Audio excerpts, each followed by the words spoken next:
Hi friends, UI Upendra గారు హీరోగా డైరెక్టర్గా చేసినటువంటి ఈ యూఐ అనే మూవీ థియేటర్స్లో అయితే రిలీజ్ అయింది.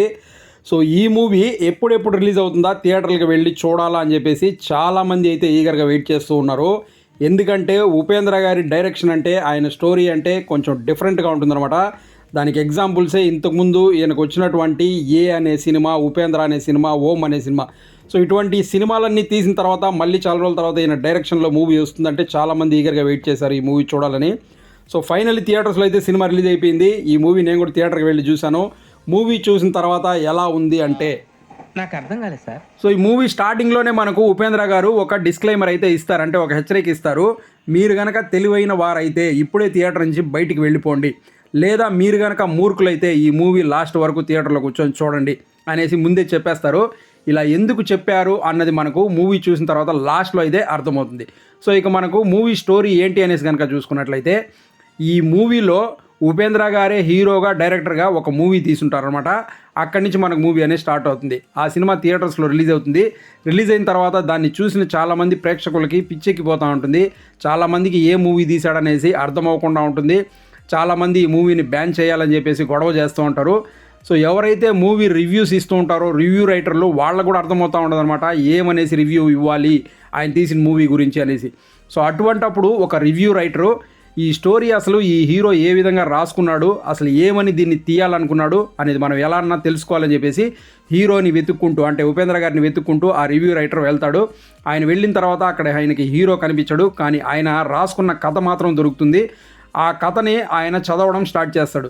ఆ చదవడం స్టార్ట్ చేసిన తర్వాత ఆ కథలో ఏముంది, అసలు ఇంతకీ ఏ విధంగా ఆ కథను రాసుకున్నారు, ఏమని చెప్పాలనుకున్నారు అన్నదే మనకు మూవీ అనమాట. సో ఈ స్టోరీని ఒక డైరెక్టర్గా ఉపేంద్ర గారు ఏ విధంగా అయితే చూపించాలి అనుకున్నారో అదే విధంగా చూపించారు.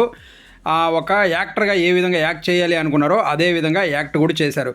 కానీ ఇక్కడ సమస్య ఏంటి అంటే, ఆ స్టోరీ ఏదైతే ఉందో దాన్ని చెప్పే విధానంలో జనాలకి అర్థమవుతుందా లేదా అనేది పక్కన పెట్టేసి ఆయనకు అర్థమయ్యే విధంగా తీసుకున్నారు అనేసి అనిపిస్తుంది. ఎందుకంటే మనకు మూవీ స్టార్ట్ అయ్యి ఒక 15-20 నిమిషాల వరకు ఒక నార్మల్గా వెళ్తుంది, ఉపేంద్ర గారి స్టైల్లో ఉంటుంది అనేసి అనిపిస్తుంది. కానీ పోను సినిమా అనేది మనకు అర్థం అవ్వదు అనమాట. అంటే ఆయనకి ఏం చెప్పదలుచుకున్నాడు ఆయన అనేది మనకు అర్థమవుదు. కాకపోతే మనకు ఇప్పుడు ప్రజెంట్ జనరేషన్లో ఉన్నటువంటి కొన్ని పాయింట్లని టచ్ చేస్తూ వెళ్తూ ఉంటారు అనమాట. అది మాత్రం మనకు అర్థమవుతుంది. సో ఇప్పుడున్నటువంటి ఈ రాజకీయాలు కానివ్వండి, ఇప్పుడున్నటువంటి యూత్ కానివ్వండి, ఇప్పుడున్నటువంటి గొడవలు కానివ్వండి, ప్రాంతీయ విద్వేషాలు కానివ్వండి, జాతి మత కుల భేదాలు కానివ్వండి, ఇటువంటి పాయింట్లు ఏవైతే ఉంటాయో వీటి గురించి టచ్ చేస్తూ వెళ్తూ ఉంటాడు. సో దీని గురించే ఆయన చెప్పాలనుకుంటున్నాడు, కానీ వేరే స్టైల్లో చెప్పాలనుకుంటున్నాడు, అంటే ఆయన ఓన్ స్టైల్లో చెప్పాలనుకుంటున్నాడు అనేసి మనకైతే అనిపిస్తూ ఉంటుంది. సో దాన్ని కూడా మనకు క్లారిటీ చెప్పకుండా మనకు 2-3 రకాలుగా తీసుకెళ్తూ ఉంటాడు అనమాట. 2-3 లేయర్లుగా ఉంటుందన్నమాట మూవీ, అలా తీసుకెళ్తూ ఉంటాడు. సో అలా వెళ్తూ మనకు ఫస్ట్ హాఫ్ అనేది అయిపోతుంది, సెకండ్ హాఫ్ స్టార్ట్ అవుతుంది. సెకండ్ హాఫ్లో కూడా మనకు సేమ్ అదే స్టోరీ అనమాట. ఇప్పుడు ప్రజెంట్ జనరేషన్, ఇప్పుడు ఉన్నటువంటి సిచ్యువేషన్ ఏంటి అన్న విధంగా చూపించడం జరిగింది. ప్రీ క్లైమాక్స్కి వచ్చేసరికి ఇంకా కొన్ని రోజుల తర్వాత ఏ విధంగా ఉండబోతుంది అన్నది కూడా చూపించారనమాట. ఆ ప్రీ క్లైమాక్స్ మాత్రం బాగుంటుంది. అక్కడ ఉన్నటువంటి కొన్ని డైలాగ్స్, అంటే ఇప్పుడు ప్రజెంట్ జనరేషన్లో ఉన్నటువంటి గ్లోబల్ వార్మింగ్ వల్ల రాబోయే జనరేషన్స్ ఏ విధంగా ఇబ్బంది పడతారు అన్న విధంగా చూపించారు. సో క్లైమాక్స్ చూసుకుంటే ఉపేంద్ర గారి స్టైల్లోనే ఒక క్లైమాక్స్తో మూవీ ఎండ్ అవుతుంది. మూవీ చూసుకొని బయట వచ్చేటప్పుడు మనకేమనిపిస్తుంది అంటే, ఇంతసేపు మనం ఏ మూవీ చూసాం, ఈ మూవీనా మనం చూసింది అన్న ఫీలింగ్ అయితే వస్తుందన్నమాట. ఆ విధంగా అయితే ఉంటుంది.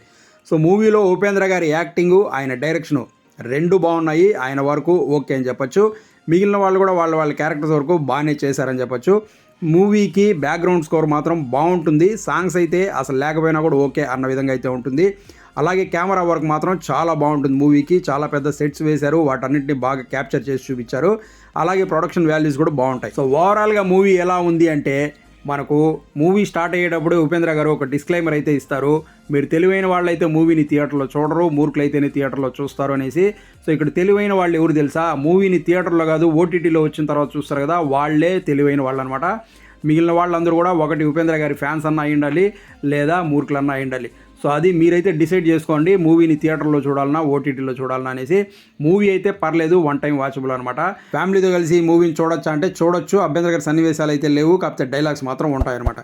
సో అది ఫ్రెండ్స్, చూసారు కదా ఈ మూవీ రివ్యూ. ఈ వీడియో మీకు నచ్చినట్లయితే లైక్ చేసి ఛానల్ సబ్స్క్రైబ్ చేసుకోండి. మీకు నచ్చే మరో మంచి వీడియోతో మీ ముందు మళ్ళీ వస్తాను. Thanks for watching this video. Thank you very much.